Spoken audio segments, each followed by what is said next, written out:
He was one of the richest men in the world, a titan of technology named Julian Vance, whose name was a whisper of awe in boardrooms and a roar on stock exchange floors. He could move markets with a single decision, reshape skylines with a signed check, and command the loyalty of armies of engineers and lawyers. But no amount of money, no exertion of his formidable will, could fix his son.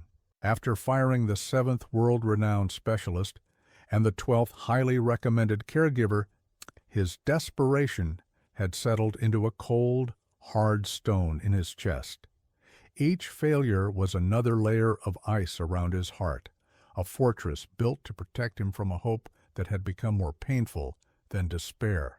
His 7-year-old son, Leo, lived in a silent, unreachable world, a diagnosis of profound trauma-induced autism, his only companion since the car crash that had stolen his mother 3 years prior.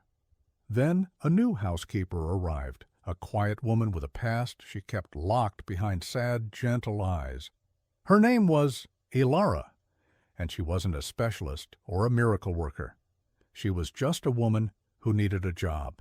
But she would be the one to see what everyone else had missed, and her quiet observations would lead to a discovery so shocking, a confrontation so brutal, that it would break the billionaire completely, shattering his world of cold control and forcing him to rebuild it on a foundation of trust and fury. Before we continue with the story, don't forget to subscribe to the channel and like the video. Oh, and don't forget to comment below where you're watching us from. We love to know that. The Vance Mansion was less a home than a museum to a life that had ended abruptly. Perched on a cliff overlooking the turbulent gray ocean, its vast glass walls and stark white marble floors reflected a world of immense wealth and cavernous emptiness. Every surface was polished to a mirror shine, every room curated with minimalist precision. It was a place of order, of control, a physical manifestation of Julian's mind. And like his mind, it was haunted by a profound and unrelenting silence, broken only by the distant crash of waves and the hushed, respectful footsteps of the staff who moved through its halls like ghosts. Julian himself was a ghost in his own home, a tall, imposing figure who moved from his home office to the dining room, to his solitary bedroom, with the grim efficiency of a man serving a life sentence. His grief for his wife, Annalise, was a thing of sharp edges, a private agony he never spoke of but which was evident in the taut line of his jaw and the hollows under his eyes. His son, however, was a public and constant reminder of his failure. Leo existed in the East Wing, in a suite of rooms that had been converted into a state-of-the-art care facility, though it felt more like a pristine prison. He sat for hours in a specially designed chair, his small body still, his eyes fixed on a point somewhere beyond the physical world. His only movement was the ceaseless, rhythmic rubbing of his thumb over the worn surface of a small, hand-carved wooden horse he clutched in his right hand. It had been a gift from his mother. It was all he had left of her, and he never, ever let it go. Ilara May arrived on a Tuesday, the sky the same color as the ocean. She was ushered into the cavernous front hall by the head of staff, Mrs. Finch, a woman whose spine seemed to be forged from iron and whose smile never reached her cold, assessing eyes. Mrs. Finch's tour was brief and punctuated by rules, delivered in a clipped, no-nonsense tone. The West Wing was Mr. Vance's private domain. The main floor was for entertaining, though it was rarely used. The East Wing, she explained, lowering her voice as if entering a holy sanctuary, was the child's. Your duties in the East Wing will be purely custodial, Mrs. Finch stated, her words sharp and clear. You will clean the rooms, change the linens, and ensure the environment remains sterile. You are not to interact with the child.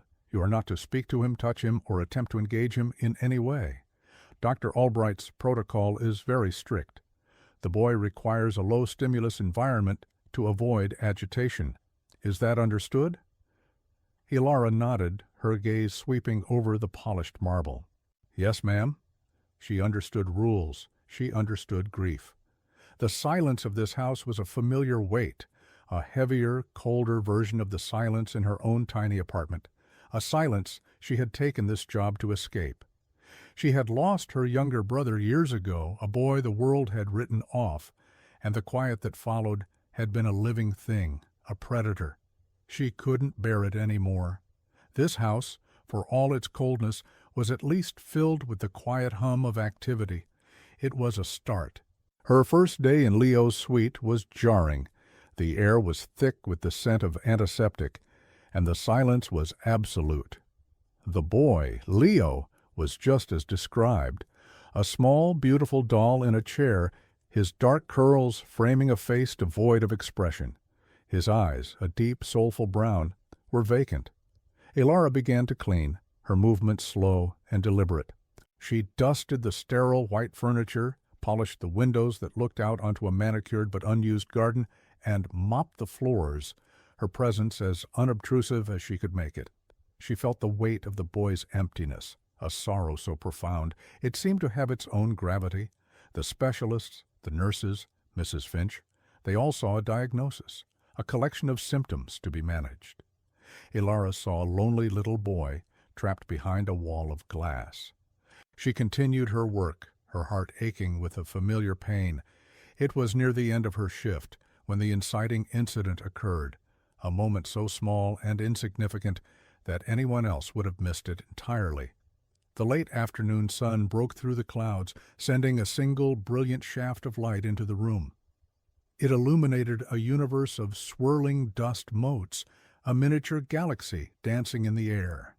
The beam of light passed directly in front of Leo's face, and for a fraction of a second his eyes moved. It wasn't a turn of the head, not even a proper glance. It was a flicker, a subtle, instantaneous shift of his pupils to the left and back again, tracking the path of a single glittering speck of dust. The official reports, the ones Mrs. Finch had drilled into her, were unequivocal. Leo exhibited no focused visual tracking. He did not respond to external stimuli. But Ilara saw it. She was certain of it. It was a tiny crack in the perfect, impenetrable wall of his diagnosis. And in that crack, a dangerous seed of hope began to take root in her weary heart. She said nothing.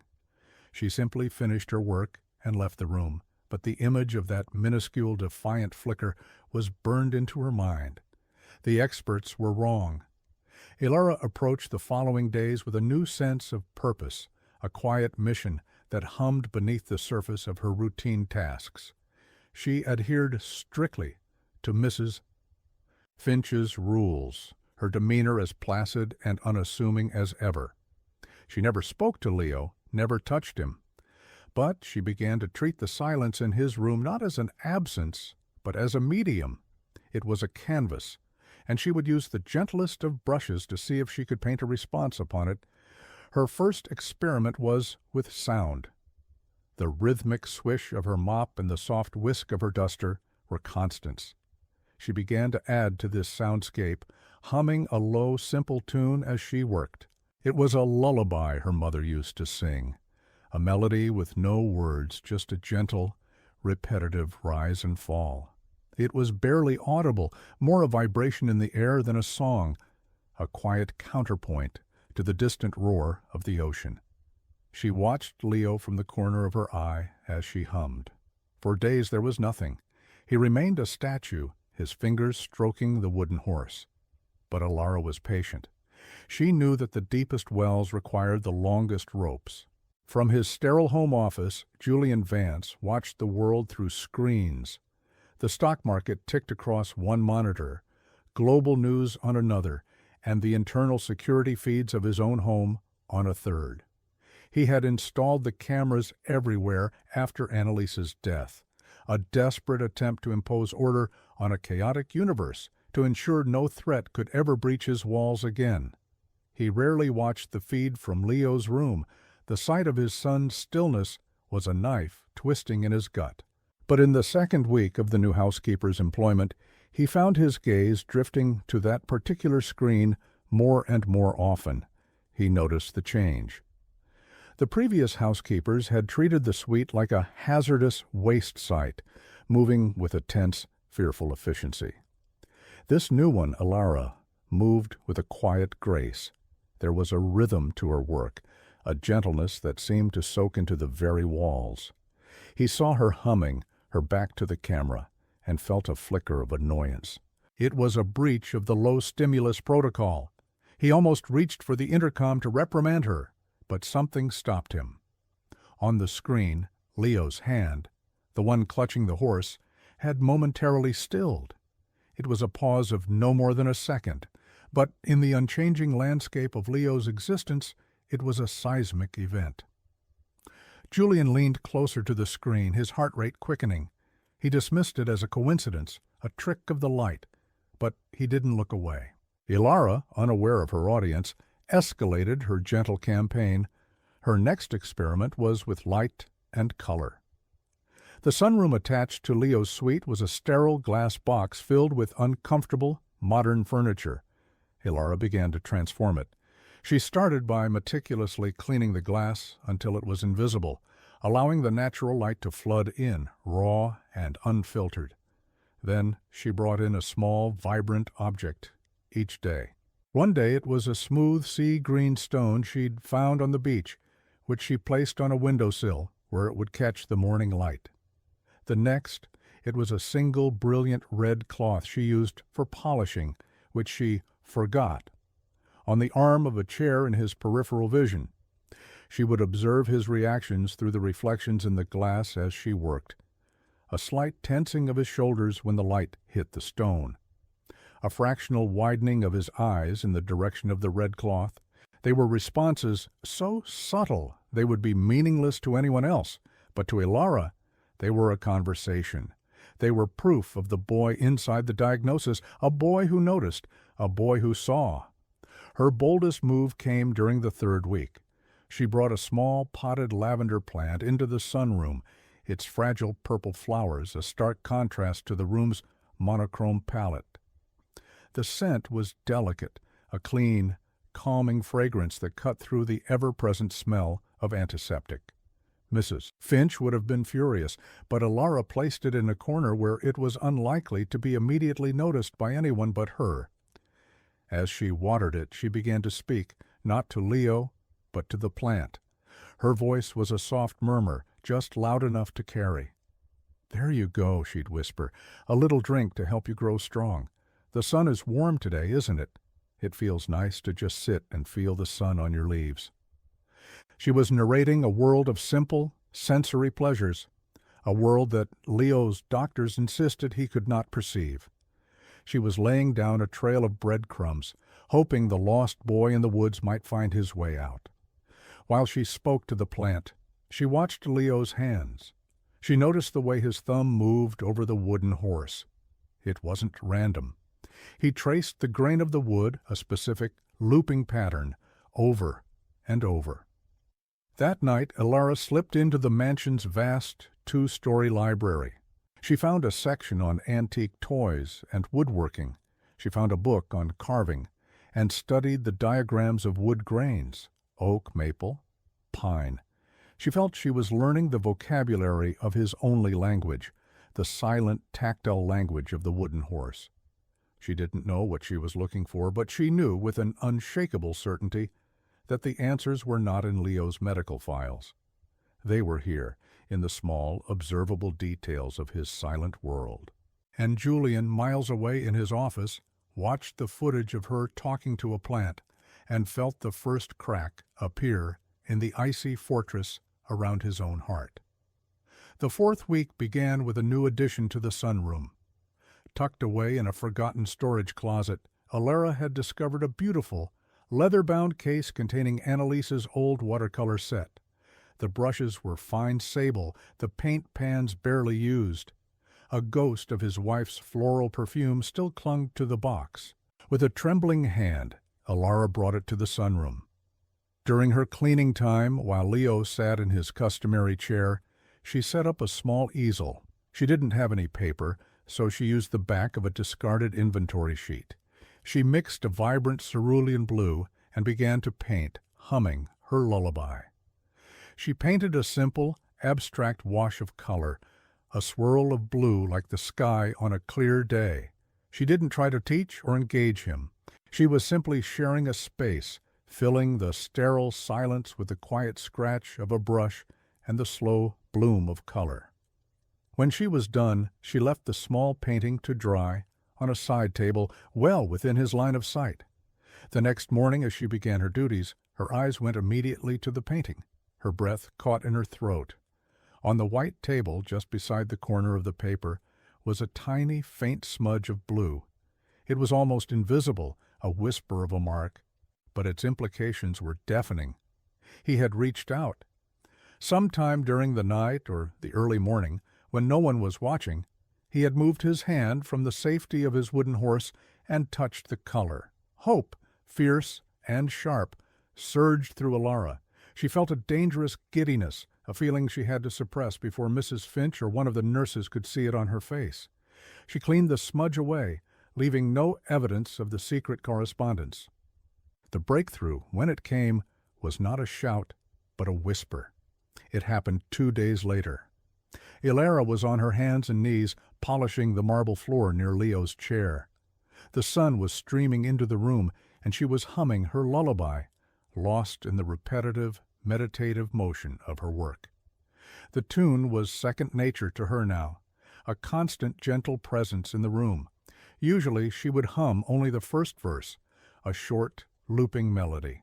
But today, without thinking, she continued into the second verse, a slightly more complex and melancholic progression of notes that she hadn't hummed since she was a child, sitting by her brother's bed.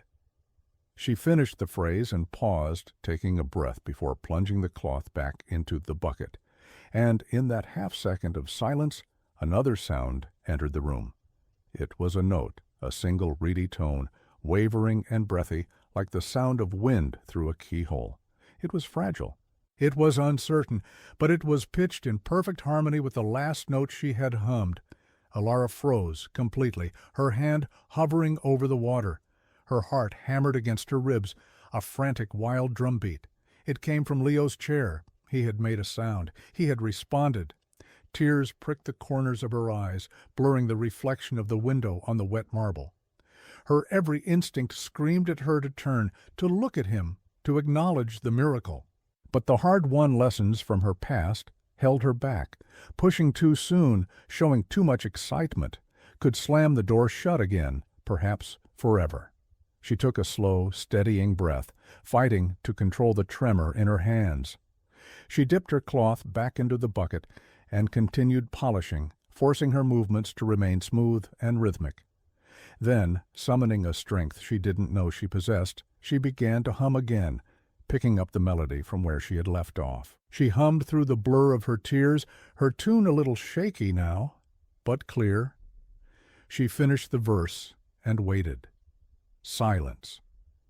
The moment was gone, but it had happened. A single, perfect note of connection across a vast and silent sea. He was in there. He was listening.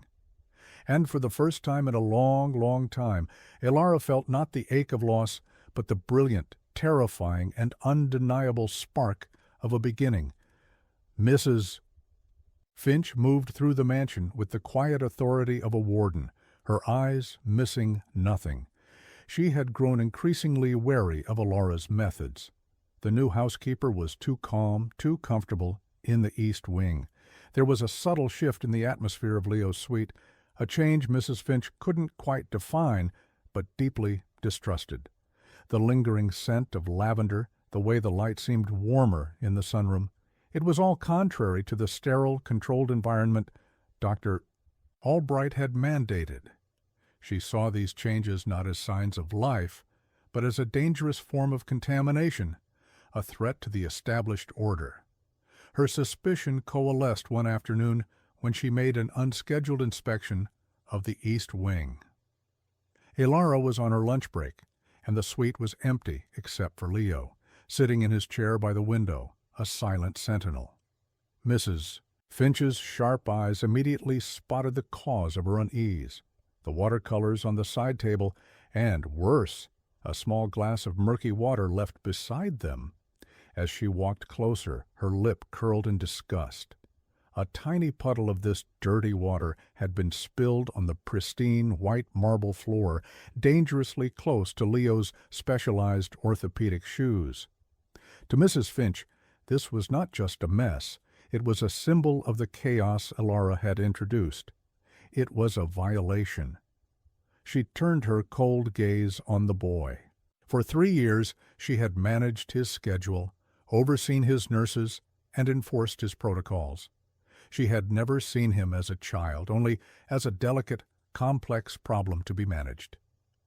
His silence and stillness had made it easy to forget there was a person inside the shell. "You've made a mess, you naughty boy," she said, her voice a low, sharp hiss.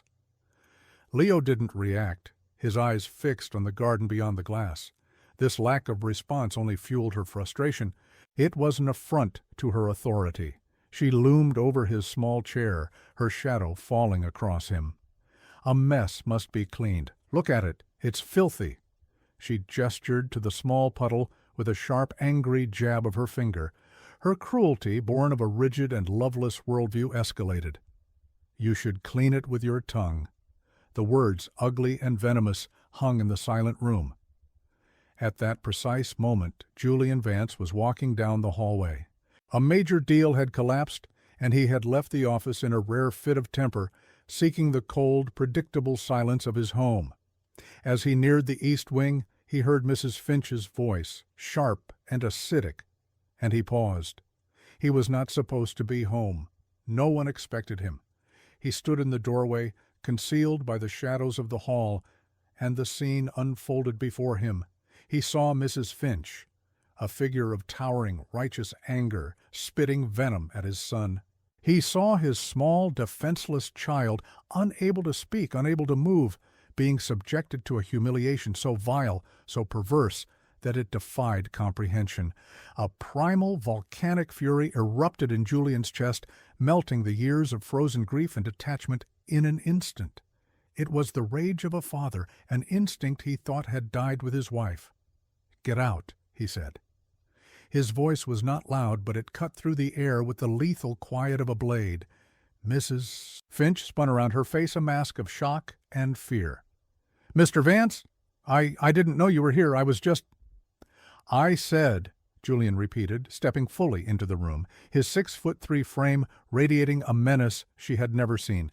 "Get out of my house. Now." Her professional composure crumbled. She stammered an apology, but Julian simply pointed toward the door. She scurried out of the room, and he listened to her terrified, retreating footsteps echo down the hall. Then, silence. He turned to Leo, and the rage vanished, replaced by a wave of guilt and self-loathing so powerful it made him physically ache. He had allowed this. His protocols, his doctors, his staff. He had built this prison for his son and handed the keys to monsters like her. He took a clumsy step toward Leo, his hands clenched at his sides, wanting to comfort him, but having no idea how.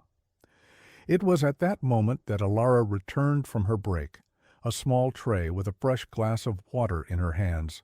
She stopped short, taking in the scene, Julian frozen and anguished, the spilled water on the floor, and the almost imperceptible tremor in Leo's hands.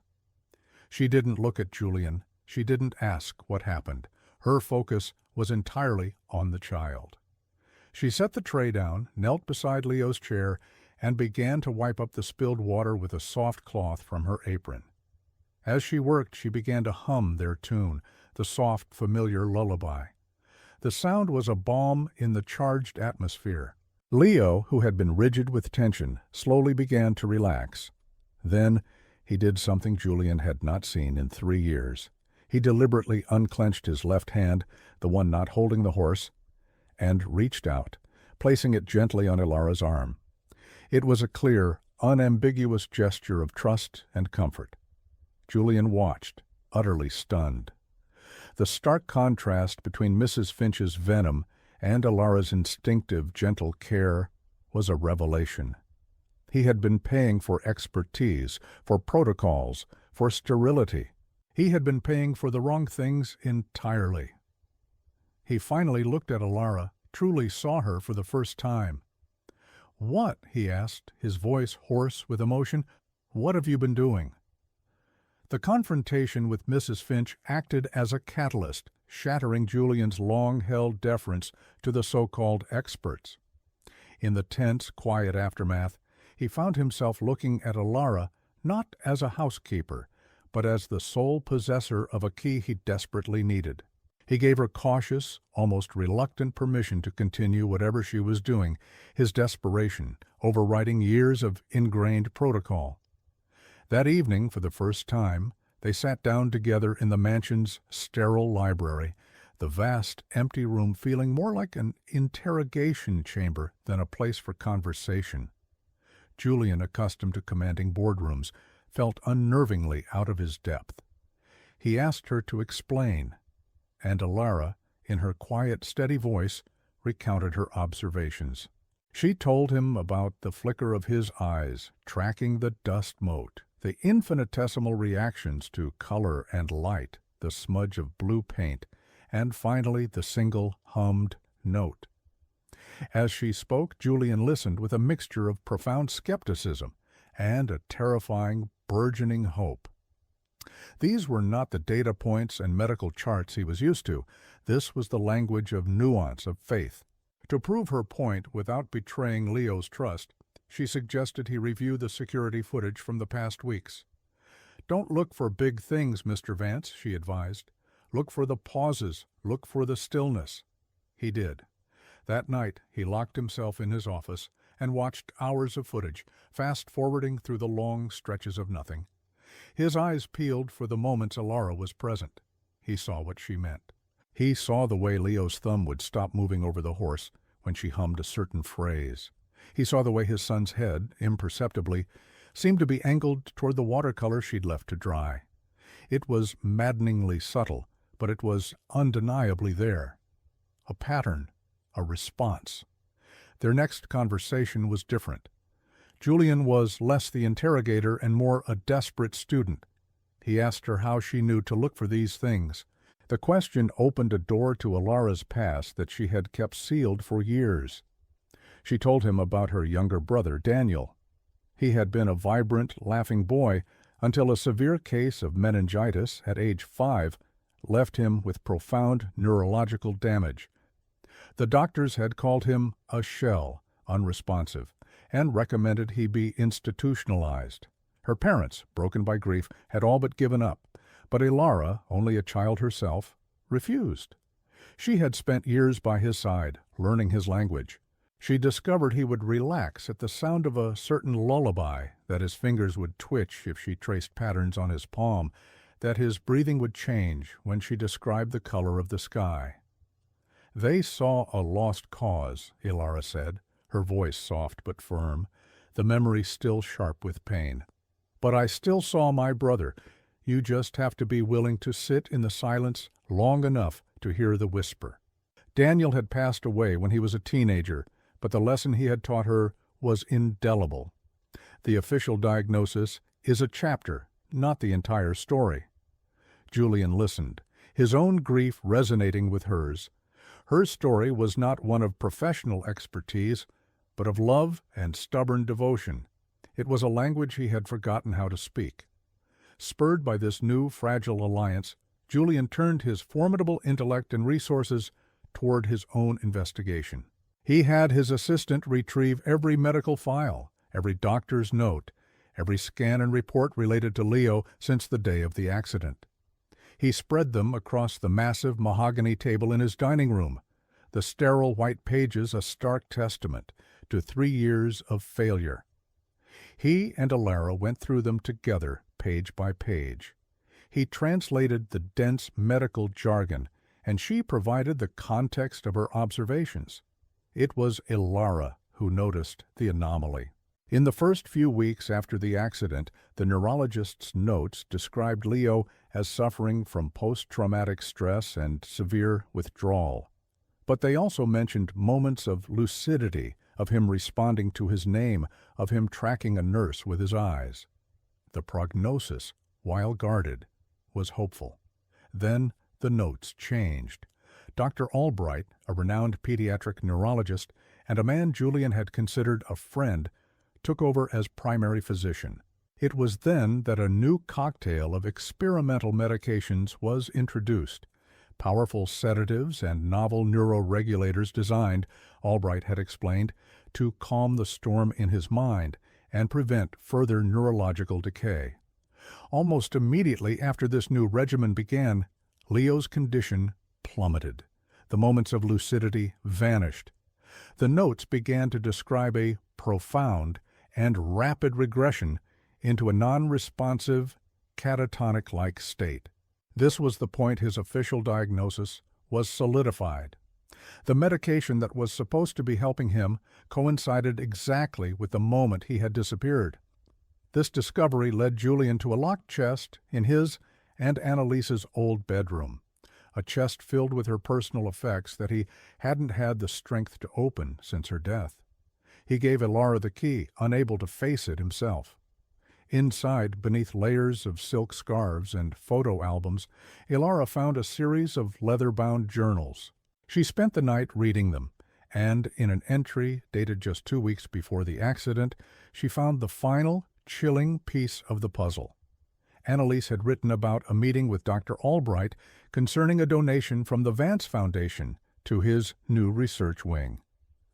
She wrote, "Spoke with Dr. Albright today. He's charming, but something about him feels off.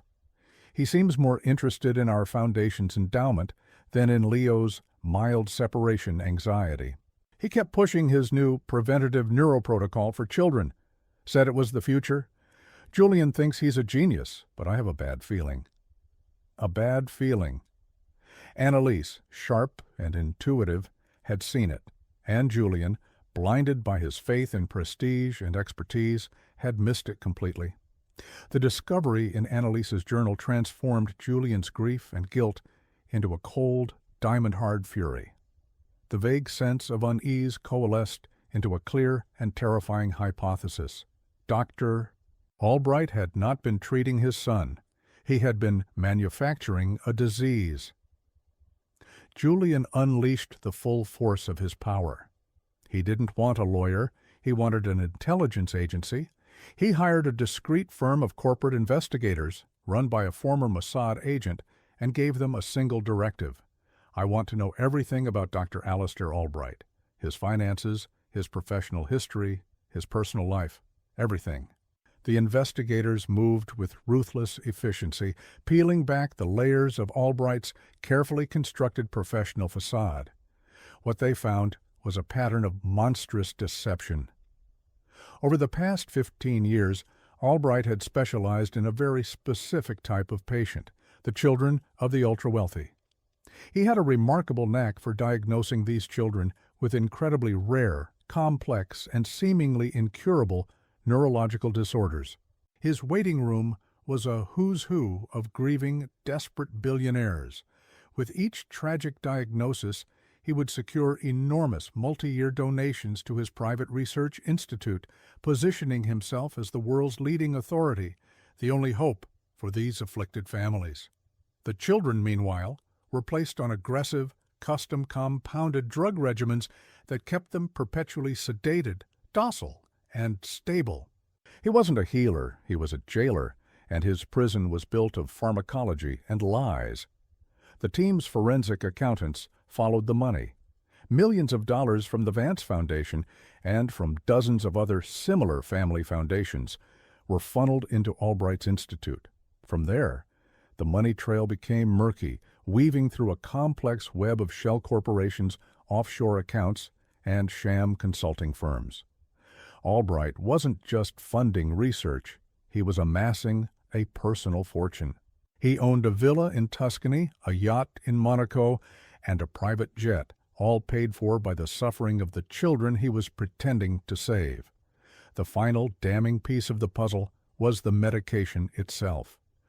Julian had a sample of Leo's daily prescriptions sent to an independent lab for analysis. The results came back and they were sickening. The primary component was not a neuroregulator. It was a powerful, non-standard chemical depressant, a designer drug engineered to suppress higher brain function and induce a state of artificial catatonia. It perfectly mimicked the symptoms of severe regressive autism, but it was entirely iatrogenic, a condition caused by the physician. Leo wasn't sick because of the trauma of his mother's death. He was sick because his doctor was poisoning him every single day. The realization hit Julian with the force of a physical blow. He stumbled back from his desk, gasping for air, the weight of his guilt crushing him. For 3 years, he had personally administered the morning dose. He had held the spoon, he had forced the bitter liquid into his son's mouth, believing he was giving him medicine, when in reality he was administering the poison that was stealing his life. The silence he had hated, the stillness he had mourned. He had paid for it. He had enforced it. While Julian's team dismantled Albright's empire, Ilara worked on rebuilding Leo's world. With Julian's blessing, she turned the sunroom into a sanctuary of the senses. She brought in more plants, soft ferns and fragrant jasmine. She hung prisms in the windows that scattered rainbows across the walls. She continued her watercolor sessions, always humming, leaving the vibrant paintings for him to see. One afternoon, as she painted a swirl of bright yellow, Leo made another sound. It was a soft, breathy la, just one syllable. He was trying to match her tune. It was another miracle, another piece of his son returning from the void. The final nail in Albright's coffin came from a source the doctor could never have predicted. Julian's investigators tracked down a former nurse who had quit Albright's private clinic 2 years prior, citing ethical concerns. She had signed a draconian non-disclosure agreement and was terrified to speak. Julian's legal team had the NDA nullified in under an hour and offered her full protection. On a secure video call, the nurse, a woman named Maria, told her story. She described Albright's callous disregard for his patients, whom he referred to as his cash cows. She recounted a chilling conversation she had overheard. Albright had been on the phone with his broker, laughing. "The Vance kid?" he'd said. "Don't worry about that account. It's stable. I've got that golden goose under wraps for the next decade." The motive was no longer a mystery. It was greed, pure and simple. Annalise's tragic death had been an unforeseen opportunity, a chance for Albright to sink his hooks into one of the world's great fortunes, and he had taken it without a second's hesitation. The full monstrous truth was now laid bare, and Julian Vance, the man who controlled empires, looked at the evidence of his own catastrophic failure and prepared to go to war. The moment the lab results and the nurse's testimony came in, Julian acted with decisive speed. He assembled a new medical team, headed by a brilliant and empathetic neurologist from a rival teaching hospital, Dr. Eris Thorne. Under Thorne's guidance, they immediately began the slow, painstaking process of weaning Leo off the toxic cocktail of drugs Albright had prescribed. The withdrawal was brutal. Leo's system, so long suppressed, reacted violently to the absence of the chemicals. He was agitated, his sleep was racked with nightmares that left him drenched in sweat, and the small sparks of connection Ilara had so carefully nurtured seemed to extinguish. It was agonizing for Julian and Ilara to watch, but Dr. Thorne assured them it was a necessary, albeit painful, step toward healing. They had to purge the poison before they could begin to rebuild, but Dr. Albright was not a man to be cornered without a fight. He was arrogant, but he was not stupid.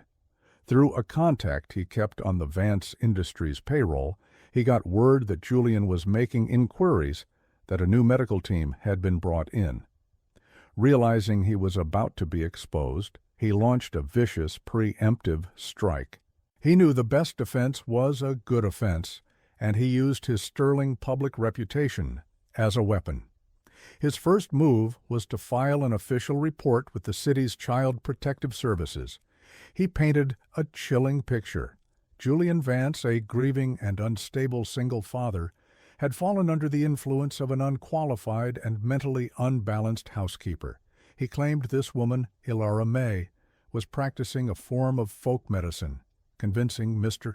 Vance to withhold his son's life-sustaining medication. He alleged medical neglect and child endangerment, framing his own poisonous protocol as the only thing keeping the boy alive. His second move was to leak a carefully crafted version of this story to a notorious gossip columnist. The headline screamed across the internet the next morning, "Grieving Billionaire's Bizarre Pact with Mystic Maid Jeopardizes Sick Son's Health." The story was a masterpiece of character assassination, filled with anonymous sources expressing concern for Leo's well-being and painting Ilara as a manipulative charlatan who had preyed on a vulnerable father. The media storm was immediate and intense. Reporters camped outside the mansion gates. Julian's name, once associated with innovation and power, was now linked with scandal and neglect. The inevitable knock on the door came 2 days later. Two grim-faced social workers from CPS stood on his doorstep, a court order in hand. Julian's team of high-powered lawyers met them, but the agency had a legal mandate to investigate a credible claim of endangerment from a respected physician. The social workers toured the house. Where Julian and Ilara saw a sanctuary of healing in the sunroom, the agents, their perspective colored by Albright's report, saw something else. They saw the unsterile plants, the unprofessional watercolors, the prisms in the window, all evidence supporting Albright's narrative of a bizarre, unscientific environment. Based on Dr. Albright's fraudulent but still officially recognized medical authority and the clear evidence that his prescribed medication was being withheld, they made a decision. Pending a full hearing, a temporary restraining order was issued.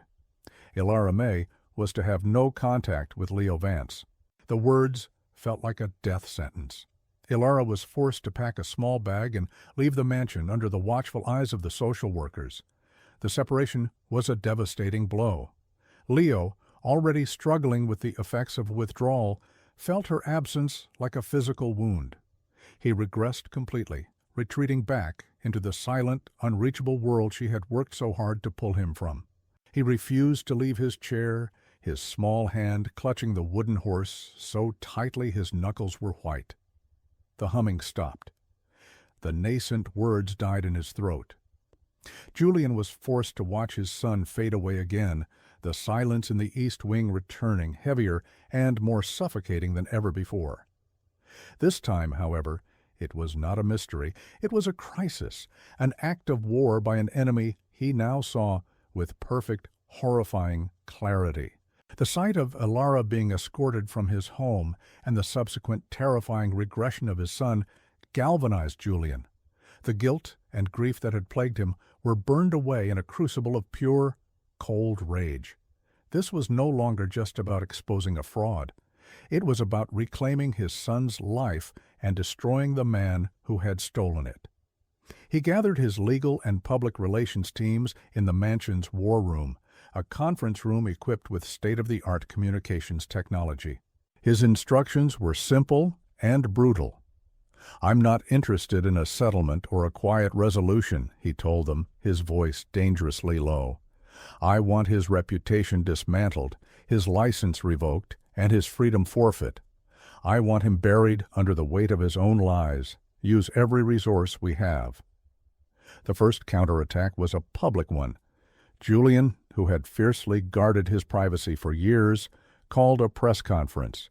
He stood before the cameras not as a beleaguered victim, but as a warrior. He didn't just deny Albright's allegations. He systematically annihilated them. He began by introducing Dr. Thorne and his new medical team, who presented a clear scientific explanation of the chemical analysis of Albright's medication, describing its function as a powerful cognitive suppressant. They laid out the medical case for iatrogenic harm, their credibility as respected physicians from a world-class institution lending immense weight to their words. Next, He played a professionally edited video. It began with the sworn videotape testimony of Maria, the former nurse. Her account of Albright's callous greed and his golden goose comment was devastating. The video then cut to the forensic accountant, who presented a simplified but damning flowchart illustrating how millions of dollars from the Vance Foundation had been laundered through Albright's network of shell corporations. The journalists in the room, who had arrived expecting a celebrity scandal, were now scribbling furiously, realizing they were witnessing the unmasking of a monster. While Julian fought the public battle, Elara, staying in a secure hotel suite provided by him, fought a quieter one. She couldn't see Leo, but she could still fight for him. She spent 2 days writing, filling a thick journal with a meticulously detailed account of her time with him. She documented every single observation, every minuscule sign of progress, with dates and times. The eye tracking of the dust mote, the first time his hand stilled when she hummed, the smudge of blue paint, the exact pitch of the note he had hummed back to her, the syllable la, the way he had reached out and touched her arm. It was a timeline of his reawakening, a powerful human narrative that stood in stark contrast to Albright's cold, clinical reports of a static, incurable condition. It was the truth, written in the plain, honest language of a person who had simply been paying attention. The final confrontation was set. Julian's legal team used the mounting public pressure and the threat of a massive civil lawsuit to force an emergency hearing with the state medical board. Dr. Albright was subpoenaed to appear. He arrived at the hearing flanked by his lawyers, his expression one of confident indignation. He clearly believed he could ride this out, dismissing Julian as an unstable, grieving father and Elara as an uneducated hysteric. He had built a career on the power of his authority, and he believed it to be impregnable. But Julian had not come to argue. He had come to execute a verdict. As Albright began his condescending opening statement about the complexities of pediatric neurology, Julian's lead attorney interrupted. "The board has requested the testimony of a witness," she announced. The doors to the hearing room opened, and Maria, the nurse, walked in. Albright's face went pale. As Maria gave her testimony in person, her voice shaking but steady, auditors from Julian's team handed out binders to the board members containing the full unredacted financial investigation. Finally, Julian himself took the stand. He did not speak of medicine or money. He simply read from Elara's journal, his voice thick with emotion. He read the entry about the hummed note. He read about the smudge of paint. He presented her log not as evidence, but as a diary of a soul's return. The human story, backed by the irrefutable scientific and financial data, was a perfect, inescapable trap. The medical board hearing was not a debate. It was an immolation. Dr. Albright's carefully constructed world of prestige and authority burned to the ground in the space of 3 hours. Faced with the live testimony of his former nurse, the undeniable financial trail, and the powerful, empathetic narrative presented by Julian, his defense crumbled into a series of pathetic, contradictory lies. He was a man exposed, his arrogance melting away, to reveal the terrified, greedy fraud beneath. By the end of the day, the board had voted unanimously for an immediate emergency suspension of his medical license, pending a full criminal investigation by the district attorney's office. The press, which had hounded Julian for days, now turned on Albright with a piranha-like ferocity, his name becoming an overnight byword for medical evil. The victory was swift and absolute. The moment the board's decision was announced, Julian's lawyers were on the phone with Child Protective Services. The case against Julian and Elara, built entirely on the word of a now disgraced and likely criminal physician, was dropped without prejudice. The social worker who had overseen the case called Julian personally to offer a profound and humbled apology. The restraining order was lifted. Elara could come home. The reunion was not marked by fanfare or celebration, but by a sacred, hopeful quiet. Elara walked back into the mansion, the halls no longer feeling cold and empty, but filled with the promise of a new beginning. She went directly to the east wing, her heart pounding with a mixture of anxiety and love. She found Leo in the sunroom, sitting in his chair, looking smaller and more fragile than she remembered. He was staring out the window, rocking ever so slightly, the wooden horse clutched in his hand like a shield. He didn't seem to notice her enter. Julian stood in the doorway, a silent, anxious spectator. Elara didn't rush to Leo or call his name. She respected the fragile space he occupied. Instead, she walked to the small table, picked up a brush, dipped it in the pot of cerulean blue, and began to paint on a fresh sheet of paper. And as she painted, she began to hum. It was their tune, the simple, wordless lullaby. For a long, agonizing moment, there was nothing. The only sounds were the soft scratch of the brush and the distant cry of a gull. The silence stretched, taut and thin. Then the rocking stopped. Leo's head, which had been turned towards the window, slowly, deliberately turned toward her. His eyes, which had been vacant and distant, focused on her face. It was a look of pure, unadulterated recognition. He slowly unclenched the fingers of his right hand, the one holding the horse, and let the treasured object rest in his lap. He reached out that same hand, not toward the painting, but toward her. His small fingers brushed against the sleeve of her blouse. And then a sound, a word, raspy from 3 years of disuse, but as clear and resonant as a bell in the quiet room. Elara. Julian, watching from the doorway, made a choked sound as tears streamed freely down his face. For the first time since Annalise had died, he wept not from grief or guilt, but from a flood of overwhelming, cathartic relief. The war was over. His son had come home. He walked into the sunroom, and as Leo looked from Elara's face to his, a tiny hesitant smile touched his lips. In that moment, surrounded by scattered sunlight and the smell of lavender and paint, the three of them were no longer a broken man, a lost boy, and a kind-hearted employee. They were the fragile, nascent beginning of a family. 2 years passed. The Vance mansion was transformed. The stark white walls were now covered in vibrant, joyful paintings, the work of a burgeoning young artist.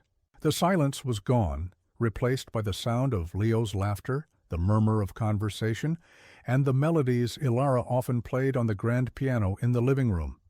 The house was no longer a museum of grief. It was a home, filled with warmth, light, and an abundance of love. Dr. Albright was serving a 20-year prison sentence for multiple counts of fraud, medical malpractice, and aggravated assault. His name, once a beacon of hope for desperate families, was now a cautionary tale whispered in medical schools.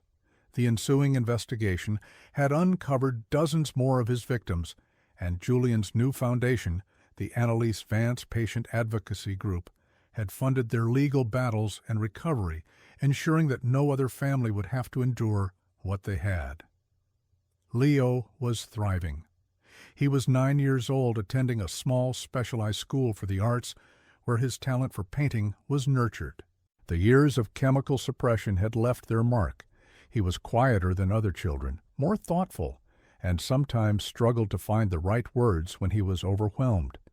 But he spoke, he laughed, he learned, and he loved with an incredible depth.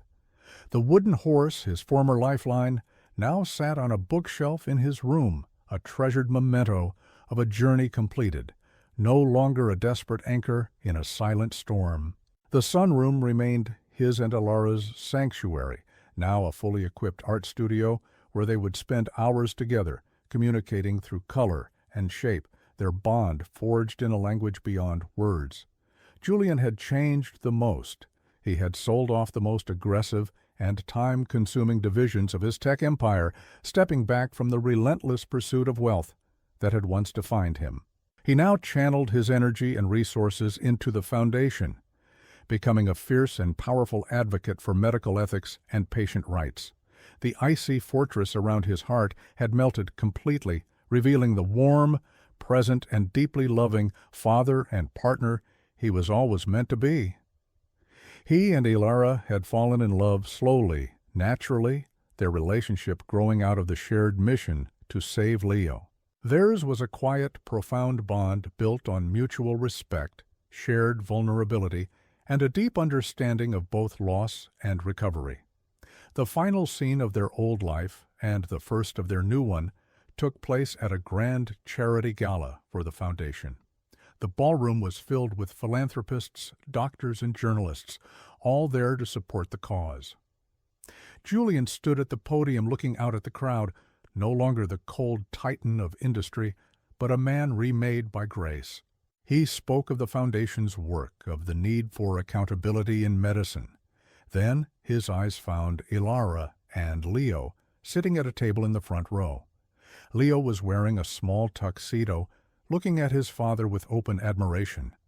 Ilara was radiant, her gentle smile a beacon that had guided them all out of the darkness. Julian's voice grew thick with emotion.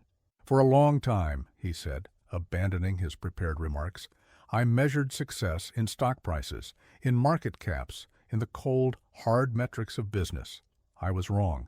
True success, I've learned, is not measured in what you can acquire, but in what you refuse to lose. It's measured in moments, in the sound of a child's laughter echoing in a quiet house.